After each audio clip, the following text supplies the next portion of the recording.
Hey, what's up, you guys? It's Bloody Jacob here, and this video will be my first of potentially weekly WWE Raw and SmackDown video reviews. This is a kind of a trial thing. I don't know if I'm really gonna do this every week. I don't know if this is gonna be the only time or the first time out of 100 times. I don't know.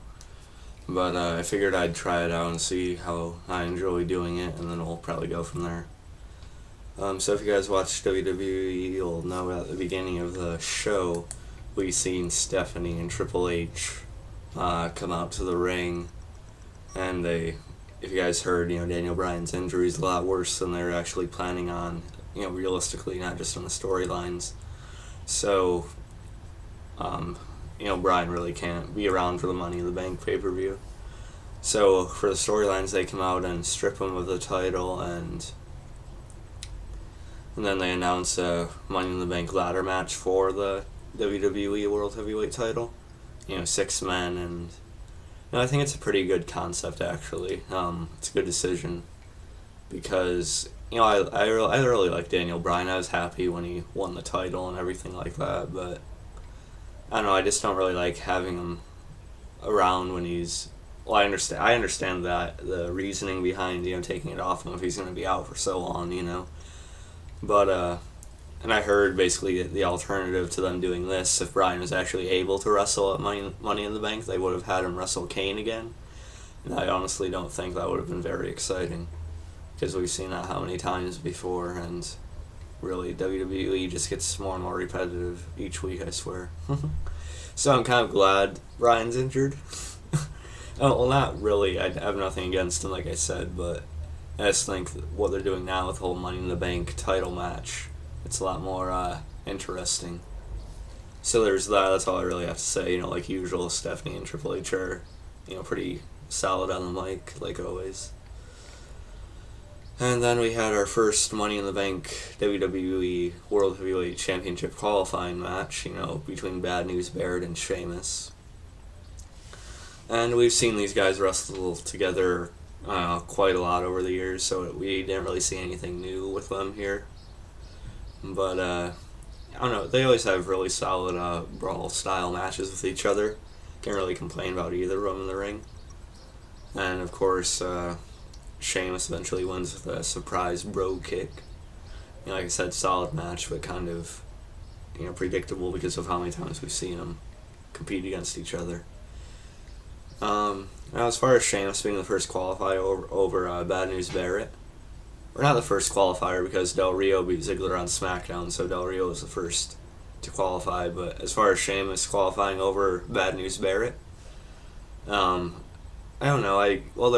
Barrett is the Intercontinental Champion, Sheamus is the United States Champion. So we kind of know that chances are neither of them are actually going to win the Money in the Bank title match. So I wasn't really too into the match to begin with, because I knew neither of them really has a chance in the actual match anyway. But I don't really have a problem with Sheamus going in over Barrett right now anyway.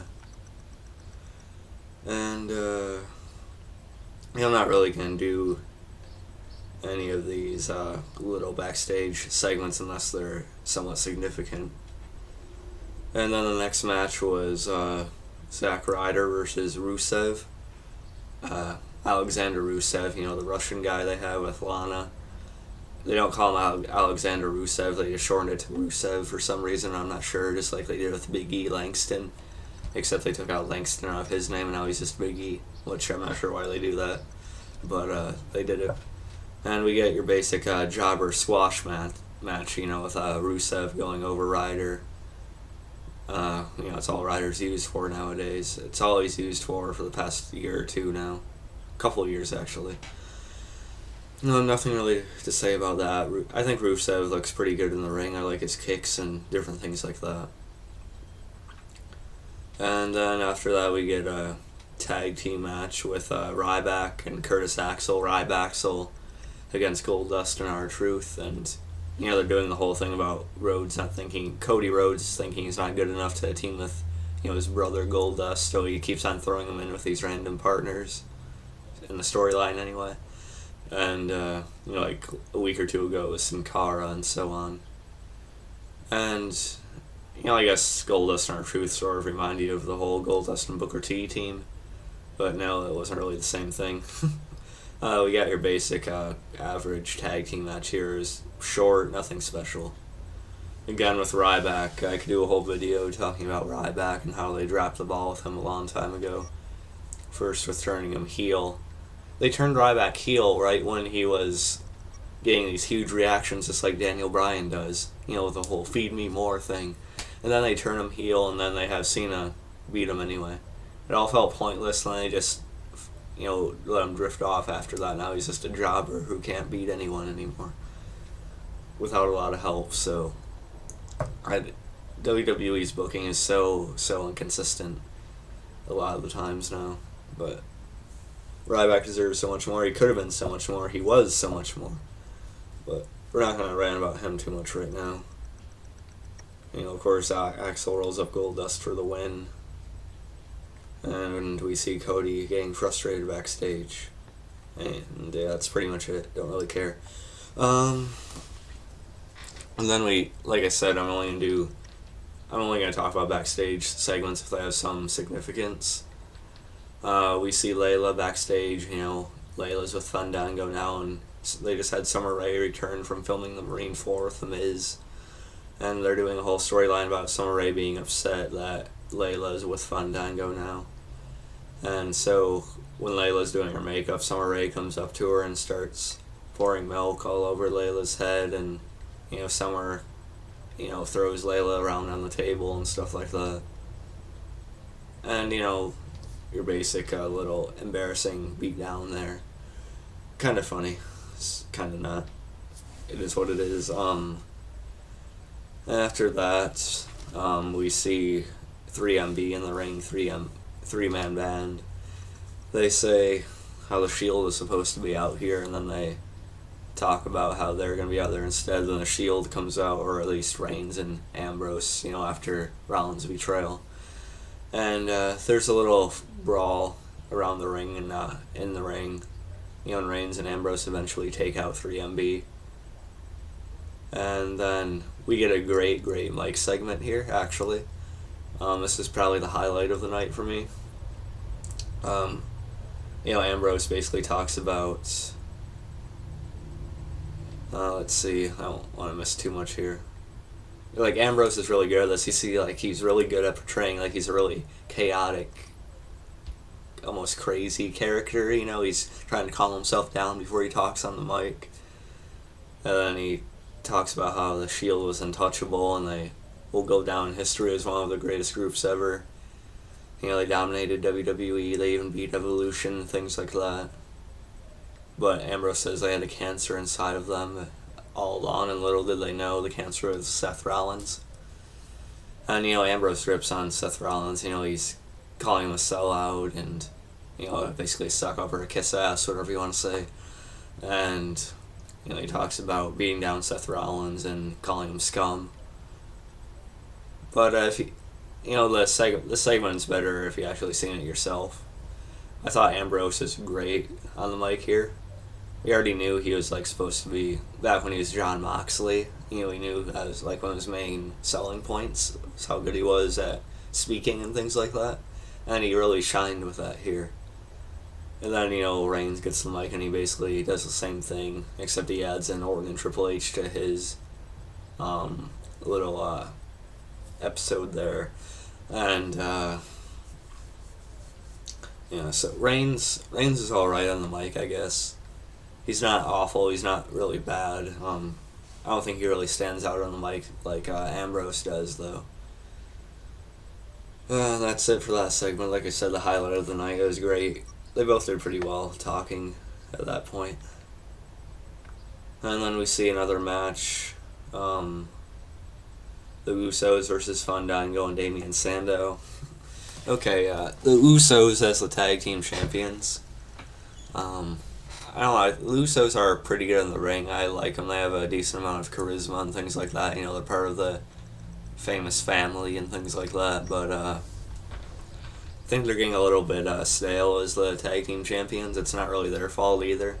It's just that the way WWE books them, it's kind of like the same matches over and over. They've wrestled the Wyatt family how many times now, you know what I mean? And so it really makes you get tired of them pretty quickly. And like a lot of other wrestlers, they have like a move set routine they do. And I don't know, I don't like them. I'm not too crazy about them, although they're not bad in the ring, admittingly. Now they wrestled Fandango and Sandow tonight. Fandango, ever since he beat Chris Jericho at WrestleMania, ever since then he's just a joke. So he's really nothing special, I don't think, as the character anyway. I don't know why they even made that character anyway. It's not working at all. It never worked. Anyway, they have Sandow come out in this like skin tight, I forget what you call it, but it's like a dancing outfit. I don't know. But he like waves this thing around, and Sandow basically just makes a fool of himself. Like he has been the past couple of weeks with the whole basketball thing, the week before on SmackDown, and the whole him dressing up as Magneto with Hugh Jackman. I think they're going to do that from week to week now, just have him come out as different types of characters. And Sandow, I'll admit, honestly, he's really, really funny when he does this stuff. And I laughed a lot. But, I don't know, it's really a shame what they do with Sandow, too, because, it's a lot of uneven booking on their part with Sandow, because, he can wrestle John Cena for 20 minutes when he has the Money in the Bank case, but every other time he wrestles, he's a complete joke and a jobber. So it's really a shame, but it was funny at the same time. And after that, we see another Bo Dallas match. He wrestles Xavier Woods. Your basic squash match again, I'm not too crazy about Bo Dallas either. He does the whole Bo Leave thing. And I think it's really, really, really cheesy, and they probably realize that. But I really don't think it works. The crowd is pretty silent during his segments and his matches. And, he beats Xavier Woods, then he goes up to him and says it's all okay after the match and stuff like that. Well, I know if the Usos match, the Usos won. Predictable. Anyway. And so Bo Dallas beats Xavier Woods, and, I really don't like Bo Dallas's finisher either. He does the bulldog off the turnbuckle, and I don't really think that should be a finishing move. It seems like a quick move Rey Mysterio would do or something like that. But, I don't know, it's not a bad move, I just don't think it should be a finishing move. But, so after that, we get the next Money in the Bank qualifying match. Cesaro, again, they shortened his name from Antonio Cesaro to just Cesaro. Again, I don't know why. But, Cesaro versus Rob Van Dam. Paul Heyman's at ringside. I don't know, I wasn't really that impressed with the match. It wasn't bad, it wasn't great, I don't think, just decent. I don't know, you think Paul Heyman's usually a benefit to the stars he's managing. But as far as him being with Cesaro goes, I don't really think it's been working. Because I just think, for some reason, Cesaro just seems a lot more limited, or not really limited, but like he does a lot less in the ring when he's with Paul Heyman. For some reason, I don't know. We'll just like to see him go off on his own. Because it just seems like he's holding back a lot. Now we're being told to not do quite as much. Cesaro is better than what you see in this match, for sure. Paul Heyman is great, though, on the mic every time he talks, though. So give him credit for that. And after that, we get the big interview. Michael Cole's in the ring, and Seth Rollins comes out, and he's supposed to talk about why he betrayed his brothers, Ambrose and Reigns. And, he says how he actually created the Shield and how he has every right to destroy them. He calls Ambrose a lunatic, and he says Reigns has a lot of power, but he's worthless without someone to direct him. And that's really basically all he says. But he says the whole time it wasn't believe in the Shield to him, it was always believe in Rollins. And then, of course, he says earlier he's ready to fight Ambrose and Reigns, or he says he spoke his piece, and then Ambrose and Reigns come out to the ring. But before that, the lights go out and the Wyatts, or at least Harper and Rowan, appear in the ring by Rollins, and the Shield get, Ambrose and Reigns get in the ring, and they're about to fight, 2-on-3 against the two Wyatt brothers and Rollins, but then Cena comes out and evens the odds. Then we get confirmation that it'll be a 6-man tag match later in the night, with Cena teaming with Ambrose and Reigns against Rollins and Luke Harper and Eric Rowan. And as far as Rollins' segment goes, he did alright on the mic, I thought. No real complaints. I think he's probably better than Roman Reigns is on the mic, but not quite as good as Ambrose, in my opinion. And as far as the explanation they wrote him in to have, it's pretty generic, all honesty. In all honesty, sorry if I misspeak a lot, but misspoke, whatever you want to fucking say. Let's see, I'm already getting tired of doing this. Anyway, let's see. Rollins isn't too bad on the mic, better than Reigns, in my opinion. Then we get Paige versus Alicia Fox. With Paige being the Divas champion, I'm a really big fan of Paige, actually. I think she has a unique look to her compared to a lot of other divas, and I think she's by far the best in the ring.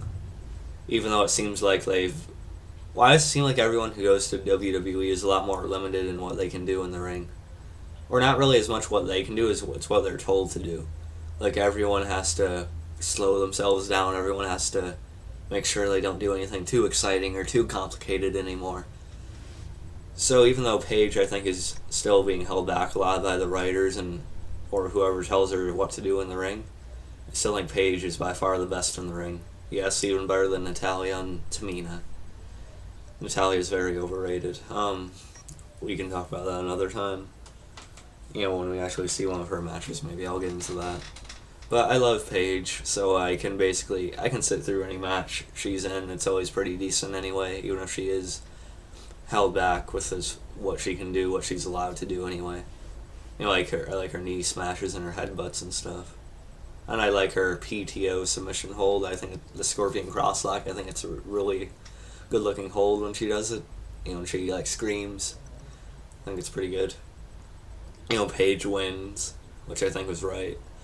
Then after that, Oksana goes to the ring and tries to help Alicia Fox, recover. Then Alicia Fox attacks her, just basically slaps her shoulders and stuff, is what she's basically doing. And then Alicia Fox goes outside the ring and she gets popcorn and water and dumps it and pours it all over Oksana. And then, she starts hugging and kissing Oksana on the cheek and saying, "I'm sorry, it's okay, it's okay." And she keeps on doing it and stuff, and I don't know. I guess some people find the whole Alicia Fox going crazy thing entertaining, but it's kind of getting really repetitive to me.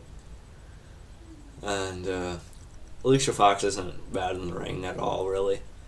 But I just think I don't really see a point in her getting so much attention if she always loses.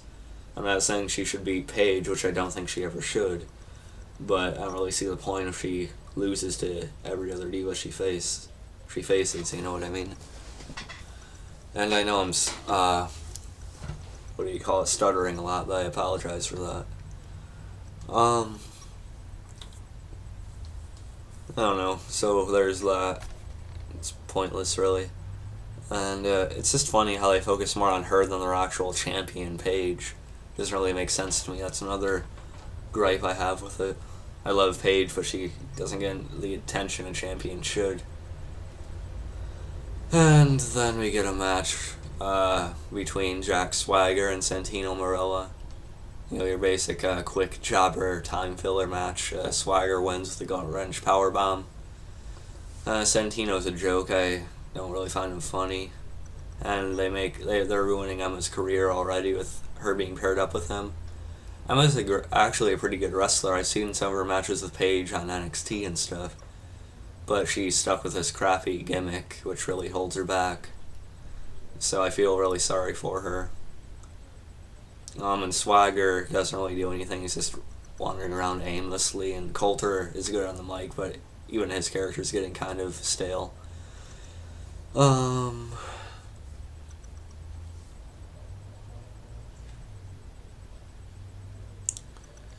Let's see. And then after that, we get our main event match. John Cena, Roman Reigns, and Ambrose versus Bray Wyatt, Eric Rowan, and Luke Harper. Now, I really hope this doesn't mean that the Cena and Bray Wyatt feud's continuing, because I think it's gone on way too long. And I hate the fact that they haven't let Bray Wyatt beat Cena once on a pay-per-view match.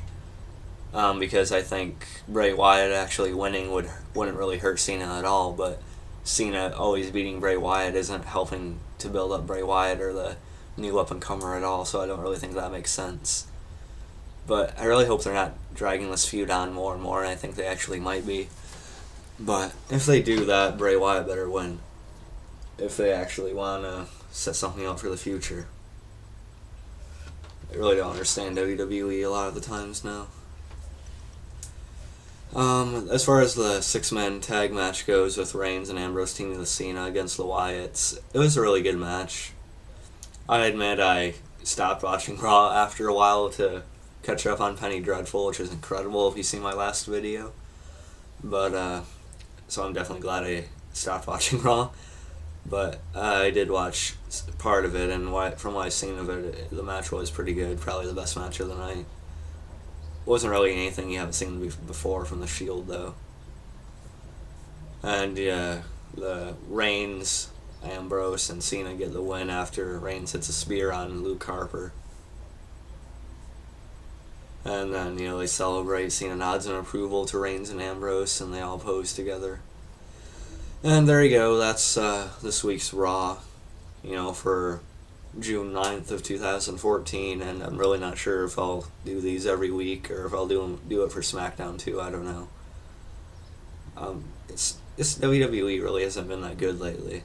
It's just all the repetitiveness and the uneven booking that's a complete joke. I love a lot of the guys that they have working, but they don't do the right things with them, and they really limit their own talent, which I never understand. But there you have it. There's my review. May or may not keep on doing them. We'll see. But hey, I'll catch you guys next time. And if you stuck around for this whole time, thank you. And peace.